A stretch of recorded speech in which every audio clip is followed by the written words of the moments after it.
같이 읽겠습니다. 무리가 거기에 예수도 안 계시고 제자들도 없음을 보고 곧 배들을 타고 예수를 찾으러 가버나움으로 가서 바다 건너편에서 만나 라비야 언제 여기 오셨나이까 하니 예수께서 대답하여 이르시되 내가 진실로 진실로 너희에게 이르노니 너희가 나를 찾는 것은 표적을 본 까닭이 아니요 떡을 먹고 배부른 까닭이로다. 썩을 양식을 위하여 일하지 말고 영생하도록 있는 양식을 위하여 하라. 이 양식은 인자가 너희에게 주리니 인자는 아버지 하나님께서 인치신 자니라. 그들이 묻되 우리가 어떻게 하여야 하나님의 일을 하오리이까? 예수께서 대답하여 이르시되 하나님께서 보내신 이를 믿는 것이 하나님의 일이니라 하시니 그들이 묻되 그러면 우리가 보고 당신을 믿도록 행하시는 표적이 무엇이니까? 하시는 일이 무엇이니까? 기록된 바 하늘에서 그들에게 떡을 주어 먹게 하였다함과 같이 우리 조상들은 광야에서 만나를 먹었나이다. 예수께서 이르시되 내가 진실로 진실로 너희에게 이르노니 모세가 너희에게 하늘로부터 떡을 준 것이 아니라 내 아버지께서 너희에게 하늘로부터 참 떡을 주시나니 하나님의 떡은 하늘에서 내려 세상에 생명을 주는 것이니라. 그들이 이르되 주여 이 떡을 항상 우리에게 주소서. 예수께서 이르시되 나는 생명의 떡이니 내게 오는 자는 결코 줄이지 아니할 터이요 나를 믿는 자는 영원히 목마르지 아니하리라. 아멘. 찬양대의 찬양 읽겠습니다.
우리가 요한복음을 보면서 예수님에 관한 이야기를 계속 하려고 합니다.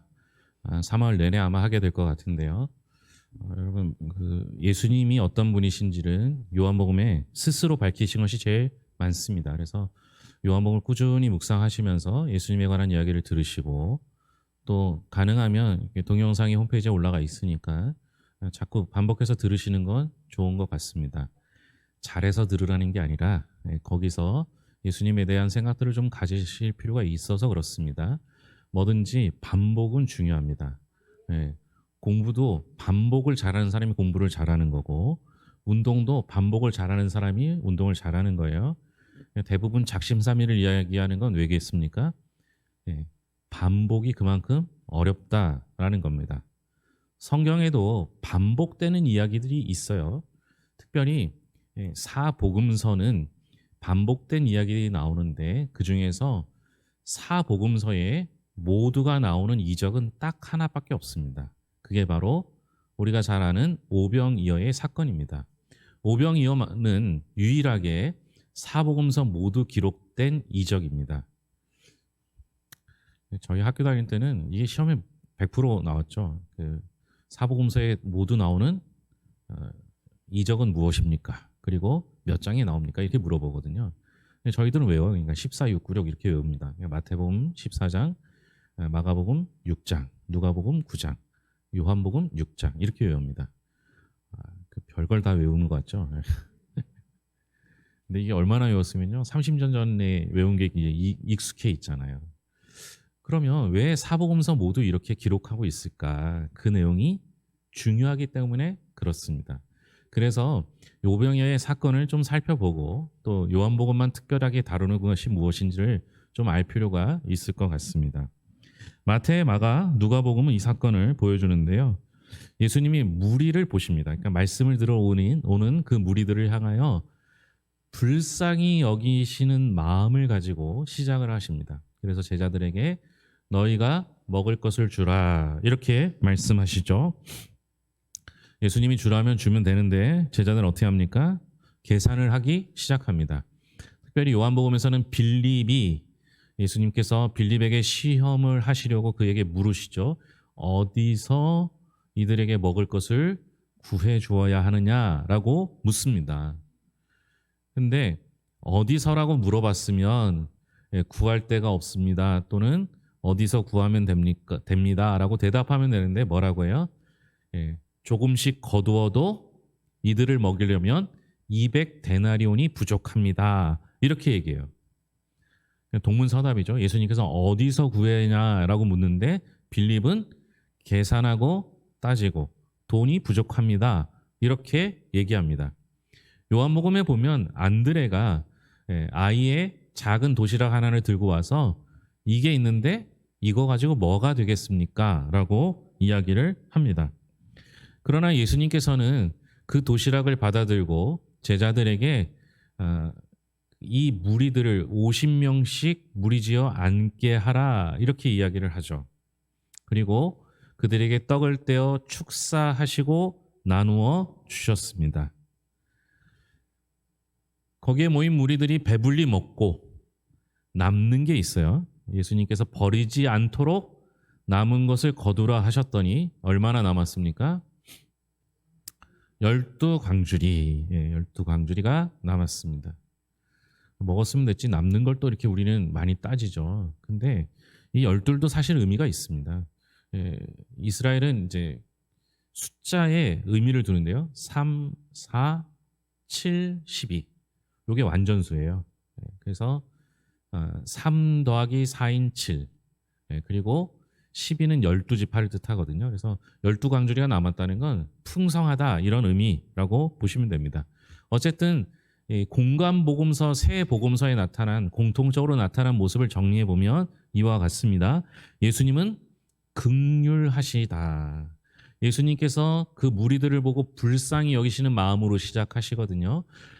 주님께서 기적을 베푸실 때 또는 병을 고쳐주실 때 긍휼히 여기는 마음, 불쌍히 여기는 마음을 가지고 고쳐주실 때가 종종 있습니다.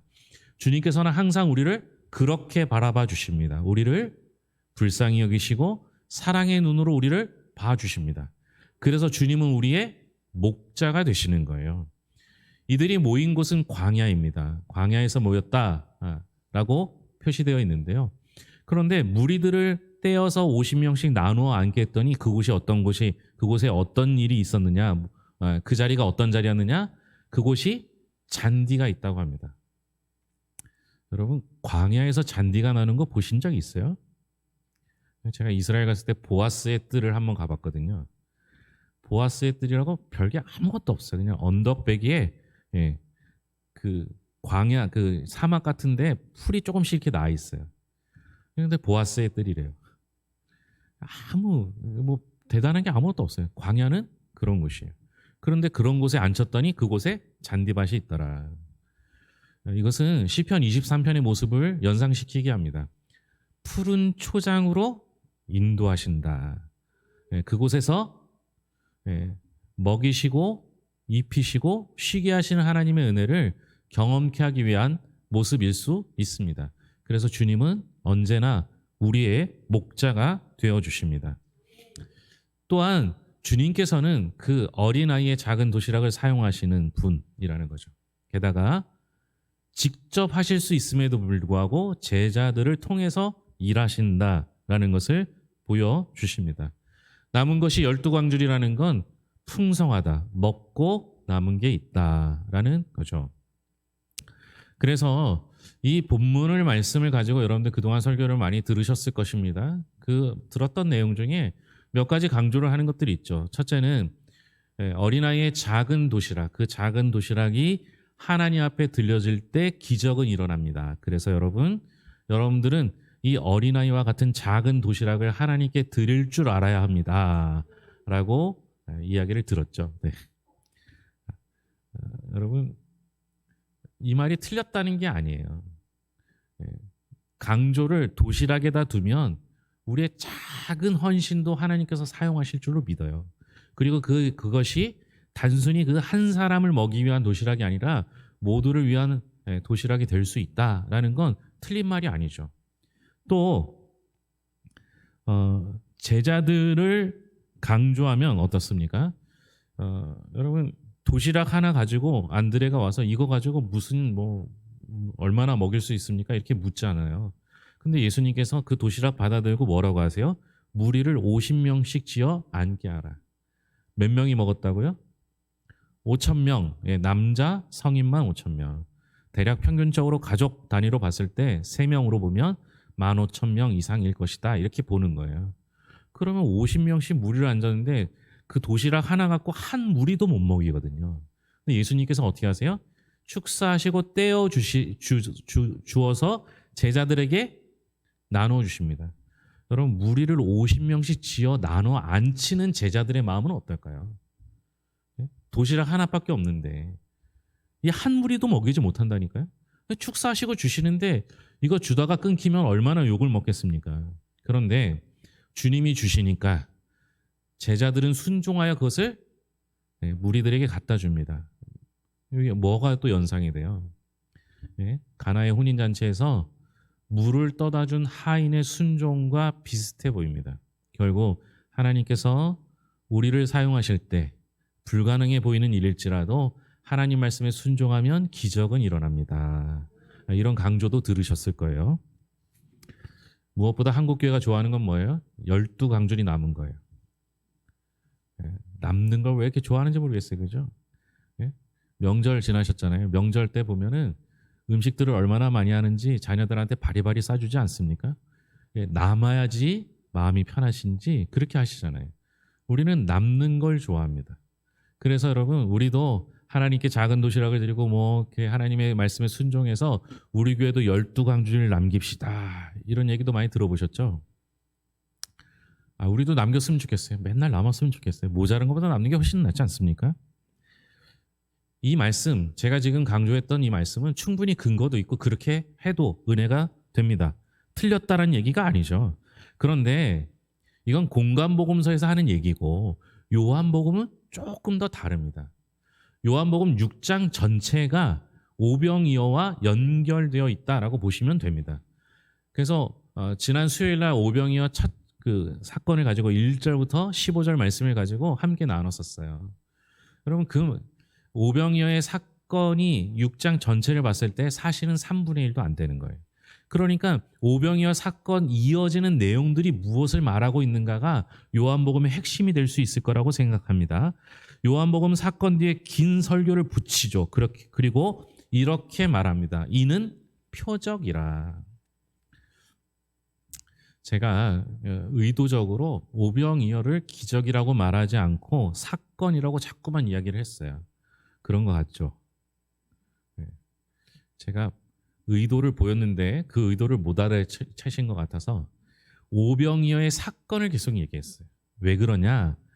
이것을 기적으로 볼 수도 있어요. 그러나 성경, 특별히 요한복음에서는 이것을 기적으로 표현하지 않고 표적이라고 말합니다. 기적이 아니라 표적인 이유는 뭐겠습니까? 표적은 뭐예요? 가리키는 거예요. 가리키는 거. 무엇을 가리킵니까? 이 오병이어의 사건을 통해서 가리키고 있는 게 뭐예요? 예? 배고픔을 해결해 주실 분은 예수님이다가 아니라 예수님 그 자체를 가리키고 있는 거예요. 사람들은 배불렀습니다. 그리고 말합니다. 이분이 참으로 그 선지자다. 그래서 우리가 왕으로 삼자. 왜 왕으로 삼자 했을까요? 예수님 따라다니면 적어도 배고프지는 않을 것 같으니까 그런 거예요. 이 사람들은 또 다른 만나를 기대했습니다. 광야에서처럼 매일 떡을 내리는 왕. 그러나 예수님께서는 왕으로 삼으려는 그들에게서 그 자리를 떠나십니다. 왜 그러셨을까요? 그들은 떡을 원했기 때문에 그렇습니다.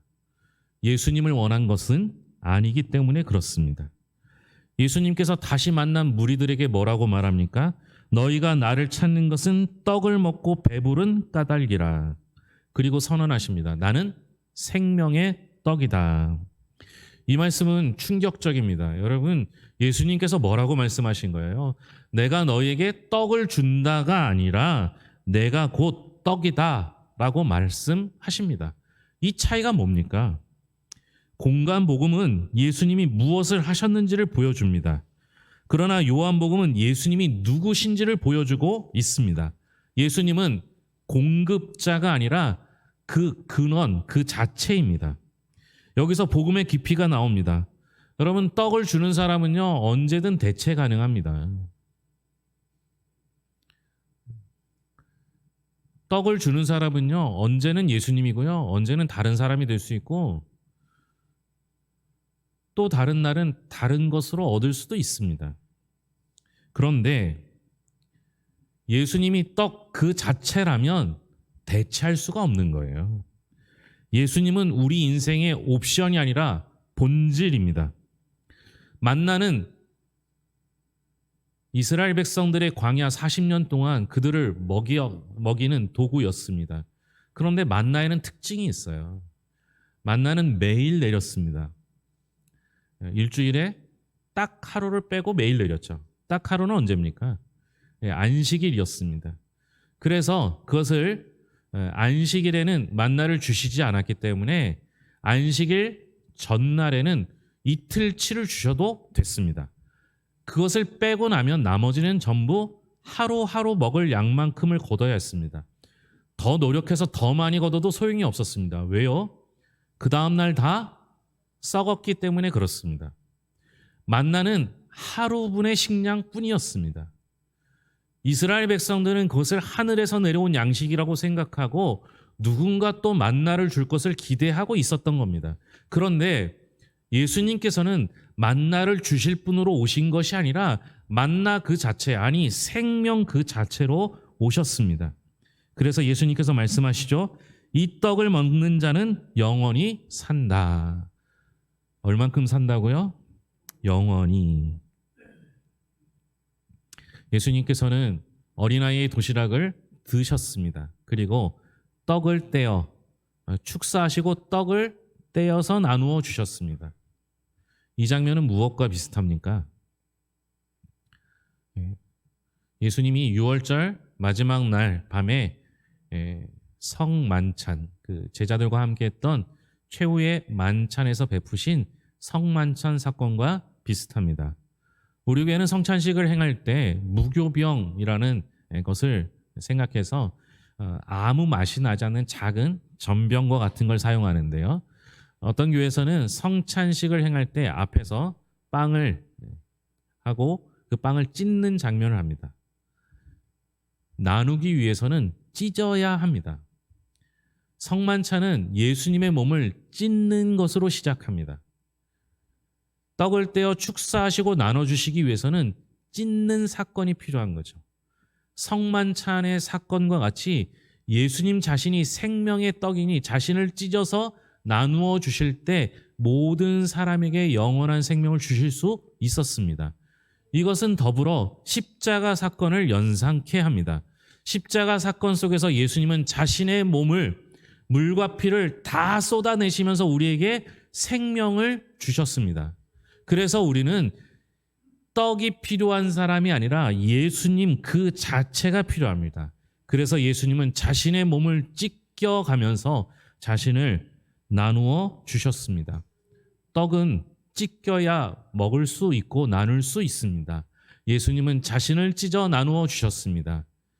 떡은 나누어져야 생명이 됩니다. 예수님께서는 자신을 나누어 주셨습니다. 오병이어는 단순히 배고픈 사람에게 먹을 것을 주는 사건이 아닙니다. 예수님 자신을 떡처럼 내어주실 것이라는 예고편입니다. 그래서 우리는 질문해야 합니다. 우리는 무엇을 찾고 있습니까? 오병이어입니까? 아니면 생명의 떡입니까? 우리는 기적을 원합니다. 형통을 원합니다. 문제 해결을 원합니다. 그러나 예수님께서는 말씀하십니다. 나는 생명의 떡이다. 이 말은 이런 뜻입니다. 너희는 나 없이는 살 수 없다. 이게 요한복음이 주는 무게입니다. 오병이어를 4번이나 기록된 이유는 이것입니다. 배고픔은 인간의 본질적 상태이기 때문에 그렇습니다. 우리는 다 배고픕니다. 돈으로 채워도 배고픕니다. 성공으로 채워도, 관계로 채워도 배고픕니다. 우리는 채우면 될 거라고 생각합니다. 그러면 생각해 보세요. 여러분, 무엇으로 채웠을 때 만족함이 있었습니까? 이스라엘 백성들에게 만나를 주어 매일매일 먹게 하셨음에도 불구하고 이스라엘 백성들이 그것을 계속 먹다 보니 어떤 일이 벌어집니까? 이제 그게 별로 감사하거나 좋은 게 아니에요. 지겨워지기 시작했습니다. 그래서 불평과 원망을 하고 고기를 찾기 시작합니다. 그게 얼마 되지 않은 일이에요. 여러분, 우리가 자꾸만 내가 원하는 것을 채우고 또 채운다 하더라도 영원한 만족감을 누릴 수 없습니다. 왜 그렇습니까? 우리는요, 떡으로만 살 수 있는 사람이 아니기 때문에 그렇습니다. 우리는 하늘로부터 내려온 떡으로 살아야 하는 존재이기 때문입니다. 사랑하는 성도 여러분, 오병이어는 우리에게 묻습니다. 너희가 떡을 찾느냐 나를 찾느냐? 예수님은 공급자가 아니시고 예수님은 생명 그 자체이십니다. 공급은 끊길 수 있습니다. 그러나 생명은 끊기지 않습니다. 기적은 사라질 수 있습니다. 그러나 생명의 떡은 영원합니다. 오늘 우리 교회는 떡을 구하는 공동체입니까? 아니면 떡이신 주님을 붙잡는 공동체입니까? 오늘 우리의 신앙은 은혜를 소비하는 신앙입니까? 아니면 그리스도와 연합하는 신앙입니까? 예수님은 오늘도 우리에게 말씀하십니다. 나는 생명의 떡이다. 그분을 먹는다는 건 그분을 의지한다라는 겁니다. 주님 없이는 못 산다고 고백하는 것입니다. 주님의 십자가에 참여하는 것입니다. 사랑하는 성도 여러분, 오병이어의 기적은 거기서 끝이 났습니다. 그러나 생명의 떡이신 주님은 아직도 오늘도 우리 앞에 계십니다. 여러분은 떡을 원하십니까? 아니면 떡이신 주님을 원하십니까? 입으로는, 차량으로는 주 예수보다 귀한 것은 없다라고 고백하면서 주 예수보다 더 많은 것들을 구하고 있지 않습니까? 찬양하면서 주님 한 분으로 충분하다고 말하면서 여러분 정말 주님 한 분으로 충분한 삶을 살고 계십니까? 주님이면 다 된다고 말하면서 주님 말고 더 많은 것들을 구하고 있지는 않습니까? 오늘 우리의 고백이 주 예수보다 더 귀한 것은 없다고 고백하면서 정말 그렇게 살아갈 수 있는 성도들이 되기를 바랍니다. 기도하겠습니다. 하나님 아버지 감사합니다. 우리는 배부름을 원하고 채움을 원하고 있지만 주님께서는 우리에게 안식과 생명을 주시겠다 약속하셨습니다. 우리는 먹을 것을 찾고 있지만 주님은 자신을 찢어 우리에게 사랑과 은혜로 생명을 나누어 주고 계십니다. 우리가 원하는 것이 떡이 아니라 생명 되길 원합니다. 우리가 만족한 것이 예수님 한 분이면 충분하길 원합니다. 주님이 우리의 삶의 가장 귀함을 알게 하시고 주 예수보다 더 귀한 것들을 찾지 않게 하여 주시옵소서. 우리 삶에 주님 한 분으로 만족하여 날마다 영생을 누리는 성도가 되길 원하며 모든 것을 예수님의 이름으로 기도합니다. 아멘.